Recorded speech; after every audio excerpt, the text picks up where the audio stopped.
Samantha, how long are you going to take? What time are you coming home? What are you doing with Cindy? It's already this late. Where have you been all morning? You didn't even come home to make lunch. I've been at the hospital to have a checkup. I reminded you when I left this morning, didn't I? And I think I told you that I would have this checkup a week ago when I made the appointment. I mentioned that I wouldn't be able to prepare lunch for you. I'm thinking of going to my parents' house to let them see Cindy. I'll spend a few hours there, and hopefully Cindy will be able to have a nap before I come home. Cindy was only born last week. You can't parade her about outside all day. You've got to bring her home right now. It's already this late. I can't believe you could be so irresponsible. Don't you care about Cindy at all? She could get sick this late. It's still 1:30, and there's no need to be so overprotective. I've taken precautions for the sunlight, and we're only going to see my parents. It's not like I'm taking her to meet everyone I know or pushing her pram through a crowd of sick people. I'm following the doctor's advice and making sure she has undisturbed rest and gets her milk. I wouldn't do anything that I didn't think we both could manage. But you can't keep her away from me this long. She's already been away from me for 3 hours. Cindy needs me. You can't do this to her. Give her back to me. What are you talking about? She's not a thing, and she's not yours. I've decided that I'll raise Cindy myself. I can't trust you with her. I've watched how you've been with her for the past week, and it's obvious that you're no good as a mother. You don't know how to take care of her. If you raise her, she'll end up unhappy. Or worse, she'll be unhappy and she'll be rebellious. It's people like you that end up raising criminals. I can't just stand by and watch you ruin her life. The best thing for Cindy is if you give her up. I'll raise her as my own daughter. She's mine. So give her back. Cindy is my first child, so of course I don't expect to be able to do things perfectly all by myself. That's why I've been listening to all the advice you've been giving me this week. And I'm really happy that you're helping. But no matter what I do, you keep on complaining that I'm doing things wrong. So that's what you're thinking of me? I'm doing my best to help you. How can you be so ungrateful? I bet you think that I'm in the way, don't you? You're the one that's living in my house. I'm letting you stay here. I'm providing the roof over your head, and I don't even ask for rent. I've done so much for you. And this is how you repay me? This is why I never approved of Alex marrying a woman like you. You're the one that asked that we moved in with you. Alex and I were living together in our own house after we got married, and we planned to stay there. But you wanted us all to live together. You were the one that said you always wanted to live with your grandchild. You pretty much forced us to move in with you once you found out that I was pregnant. And I had to go through all the trouble of moving houses when I was already really big. Why do you have to put it like that? I never forced anything. Just ask Alex. He was delighted to move back in with us. I've done so much for you. It wouldn't hurt for you to show a little more appreciation, too. Can't you at least say thank you? I think I deserve a lot more. But I shouldn't expect anything from you. Appreciation? I had a lot more of that when I first met you. But ever since I married your son, and you started to show your true colors, it's become a lot more difficult. Especially after we moved in together. And you wouldn't stop making hurtful comments about the way I did chores and the way I prepared dinner. The stress and fatigue just piled up and up. And I couldn't please you no matter what I did. I didn't know you could get any ruder. When have I ever made hurtful comments about anything you've ever done? If I've made comments, it's just because I'm giving you advice as your senior in life. If you think I've been hurtful, it's because you're trying to make me out as the bad person in this story. I'm an adult too. I understand the difference between advice and sarcastic, backhanded comments. And it's not just those comments. You don't like the food I make, even though I've done my best to follow your recipes. And if you really don't like my cooking, then you can always make your own. But you insist on having me prepare your serving too. And sometimes you throw it all away right in front of me. It's not just insulting, it's wasteful. Did you really think that I could just brush that off as advice? I don't understand how you could do something so mean, just for the sake of showing me you don't like my cooking. I threw it away because it didn't taste good. What's the problem? Did you really think that it was good enough to serve to Alex and my husband? Nobody would want to eat something disgusting like that. So I saved them the trouble. I just did what they would have wanted to do anyway. If anything, you should be thanking me for not letting them eat something as horrible as that slop you call food. That's what I'm talking about. In the past few months we've spent living together, you've never eaten my food without making a face, a comment, or throwing it all away.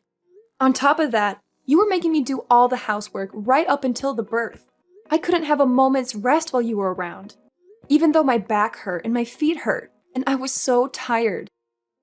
Even when my contractions started and I was begging for you to call an ambulance because Alex was out, you wouldn't call and told me that I was overreacting. I couldn't even get to the phone myself. I thought I was going to give birth right where I was. It wasn't until Robert passed by my room and noticed that my water had broken that I was finally able to go to the hospital. I'm grateful for my father-in-law's care and consideration.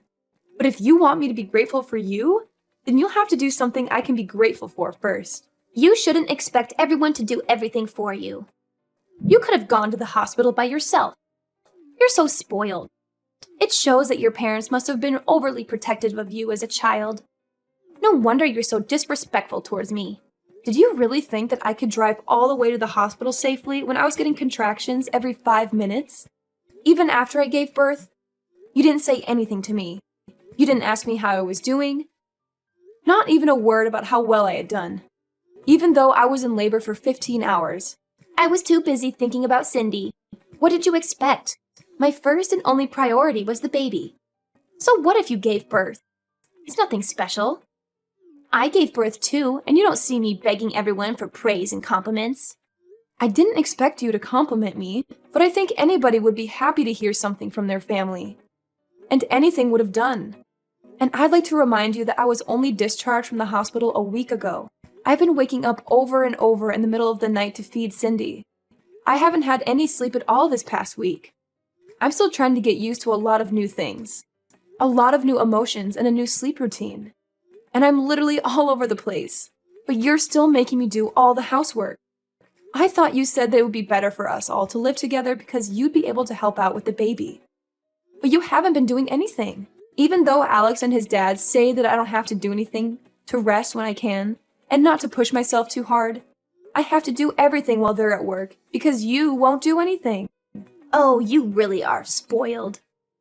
You were the one that married my son, not the other way around. What's the point in having you here if you're not going to do the chores? You can't seriously think that you can spend your days just laying around doing nothing. You're being childish if you think that's how things work, just because you've moved in with us. I'm here to be with Cindy, not with you. And you shouldn't expect everyone to be nice and kind to you just because you've given birth. So what? That doesn't change anything. You're sorely mistaken if you think you get to slack off just because you've had a baby. The one thing we all care about is Cindy. I couldn't care less about you. And nobody else does either. We only need Cindy. I can't believe you're not going to even bother to hold back your punches. I take it you mean that there's no use for me at your house if I'm not going to do all of your housework for you? That's right. I'm glad you finally understand. We only need Cindy to make us happy. I don't need a rude, disrespectful, annoying daughter-in-law like you around the house. If you're not even going to do what you're here for, even if you did do the chores and prepare our food, you're useless. I end up having to redo everything you do anyway. You are just wasting my time, and having you here is a waste of space, too. So we don't need you here. So you think I'm rude and useless? All right. What? Am I wrong? I don't think I said anything you couldn't understand. I made it quite clear. We don't need you in this house. To be honest, I'd prefer if you'd leave as soon as possible and never come back. You don't have to worry about Cindy. She'll be in good hands. We'll raise her without you. I think that's best for her as well. She doesn't need a useless woman like you as her mother. I just want to check if you want me to leave. Then that means you don't want to live with me, doesn't it? How many times do I have to tell you? I don't want to live with you, and I want you out of my house. Do you understand? Yes, I do. I understood that perfectly. Then I won't be coming back. I'll be staying at my parents' house. They've got a spare room that I can use, so there's no reason for me to return today. I'll go and get my things another day. Will that make you happy? Of course. Do whatever you want. You're an adult. I don't care where you stay, as long as it's not in my house. Nobody in this house is waiting for you to return anyway. I'll have Alex go and collect Cindy from you when he gets home from work. So make sure she's had her rest, and you've got all her things ready by then. I'll let you spend these last few hours with her, at least. You're not going to come back to this house, so this will be the last time you ever see her. I'm glad you finally come to your senses. You're not fit to be a mother. I understood the part about not coming back to stay in your house. But you're wrong about one thing. I am not handing my daughter over to you. Cindy is staying with me. I'm her mother. What are you talking about? I just told you you're not fit to be a mother. Are you going to take her away from me? You can't do that. She needs me. Oh, you think that I'm not fit to be a mother because I need support to raise her? And because I can't handle all of the housework on just 1 hour of sleep a night? You expect the impossible from me. You're saying that I'm taking her away from you, but you're not her mother. She was never yours to begin with. She's my granddaughter. That makes her mine. I don't think that your way of thinking that she belongs to you is very healthy for Cindy. I don't think that raising her in an environment where you think that you can treat me however you like is good for her either. Alex and Robert have both lost their patience with the way you've been treating me. I know that the both of them have done their best to talk with you privately and get you to change your attitude, but it still hasn't changed after months. And if it's only going to get worse now that Cindy's born, I'd rather not live with you either. Your own son and husband have given up on getting you to change your ways, so there's no way I can keep hoping. Robert as well? You're lying. I remember him mentioning something about you, but I forgot what he said. It didn't seem very important. But I know they all hate you. Nobody wants you to stay in our house. And we're all happy that you finally have given birth so we can get rid of you. And keep Cindy. Who's they? Do you mean Alex and Robert? Because I know Alex loves me. And Robert is a wonderful father-in-law. And even if they did actually hate me, I think they'd be more mature about it. You've been far from mature these past few months. You've been passive-aggressive and childish at best. All you've done is bully me and make me feel bad about myself. I've had enough. We've all had enough of your behavior. If you're not going to fix it, then there's no point in sticking around and waiting for you to change. I'm not returning to your house, and if you won't reflect on your actions, I won't let you meet Cindy. You won't let me see Cindy? That's ridiculous. You can't do that. You can't keep her away from me. You have no right to do that. I'm not going to listen to a woman that can't even raise a child properly. You don't have to come back. But I'm not letting you keep Cindy. Give her back right now. Cindy will be happier that way. And you'll thank me one day when you realize that she belongs with us, not you. Don't be so selfish and give her up. I'm sorry, but who's we? Alex, Robert, and I. The three of us will raise her without you. I know that we can make Cindy a million times happier if you're not around to ruin her life. She doesn't need a failure of a mother like you. You should give her back to me for her sake. Robert's actually with me right now. Alex will be here soon too. He's already asked his manager for the rest of the day off after he's finished in his meeting. The truth is, it wasn't a hospital appointment I had this morning. I'm sorry I had to lie. But you wouldn't let me leave the house until I said that I would be going to the hospital. What? Then where were you? What were you doing? I was being honest when I told you I would be going to my parents' house, but I was somewhere else this morning. I went to have a viewing of a house with Robert to get his opinion. You went to see a house? But why would you do that? I didn't tell you to leave my house until an hour ago. And why would you need my husband's opinion? Alex and I have decided that we're going to move out. And when we told Robert, he was very interested in the idea too. Maybe you should ask him for the details when he returns home tonight, since I won't be coming back ever. But why would Robert be interested in looking at a new home? Alex and I have been thinking about moving back out ever since we first moved in with you, and you started to bully me. We've both hit our limits, and we can't take it anymore. It's too stressful being with you all day, every day. And he doesn't complain. But I know it's tough on Alex when I vent after he's had a long day at work. It's been hard for the both of us. The only reason why we didn't move out earlier is because it was a strain on my body to move our stuff to your house in the first place. And we didn't want to go through that again.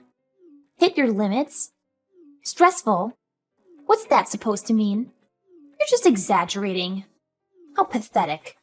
All I'm doing is showing you how to do things properly. Alex has had enough of your behavior too. He can't stand the way you speak to me. And he knows that you've been throwing away the food I make as well. He knows about how you follow me around when I do the laundry and the washing up, nitpicking at every single thing. He promised me that we would make preparations so that we can move out as soon as the baby was born. And he kept that promise. He found a few places that were open for viewing, and cut the choices down to 2 places so I wouldn't have to go back and forth. When we spoke to Robert, he offered to pay half the deposit, saying that he wanted to come with us. Excuse me? Robert wants to move out? Well, he was obviously including me when he said that. He meant that he wanted to move in with us and move away from you. Apparently, he's had enough of your attitude as well. And since you won't change, no matter how many times he's spoken to you, he's decided to leave you. He's telling me that he left the divorce papers on the table in the living room. Have you seen them? He says he's already signed them, so you just have to sign your side and leave them there. He'll have them filed tomorrow. I found them, but I don't understand. Why would he want to divorce me? I haven't done anything to deserve this. Give your phone to him. I want to speak to my husband. He's with you, isn't he? Let me talk to him. I can't trust a word you say. Why would I lie? Those papers have already been signed, haven't they? I wouldn't fake his signature just to trick you. Robert says that he'll talk to you when he gets home, but that he's already made his feelings clear in past conversations. You just haven't been listening to him properly. Anyway, we're busy getting our new home ready. Could you wait until later? I don't understand why Robert and Alex have to move away too. I only said that you don't need to come home. What about me? What am I supposed to do? You can't leave me here by myself. Robert says that he'll give you that house in the divorce. He has no need for it if he's moving in with us, and he doesn't want you causing us trouble just because you can't find a new home for yourself. You're lucky he's being so generous. Alex and I have no intention of living with you ever again. And of course, we're not going to give you our daughter. Robert's decided he wants a divorce and that he doesn't want to live with you anymore. I think that explains everything you want to know. What about me? I'm going to live here all by myself? You're not making any sense. Why can't I come with you? Weren't you listening to what I said? We've told you over and over that the way you've been treating me is unacceptable. We wouldn't have had to do this if you had fixed up your attitude and stopped behaving so immaturely. If you listened to your own husband's warnings and your son asking you to stop treating me so horribly, we would have never decided to move out. We would still be living with you and you would still be able to spend time with your loved ones. But unfortunately, you haven't shown any signs of changing or even feeling bad about what you've done. You deny all responsibility, and we've had enough. Because of your selfishness, you'll have to spend the rest of your life all alone. What about Alex? What does he think? He can't be serious about leaving his own mother all alone. I raised him. He's better than that. He would never abandon me like this. You've tricked him into thinking that I'm the bad person, and convinced him and my husband to follow you. Have you forgotten that Alex was the one that always was intervening and defending me from you when we first moved in?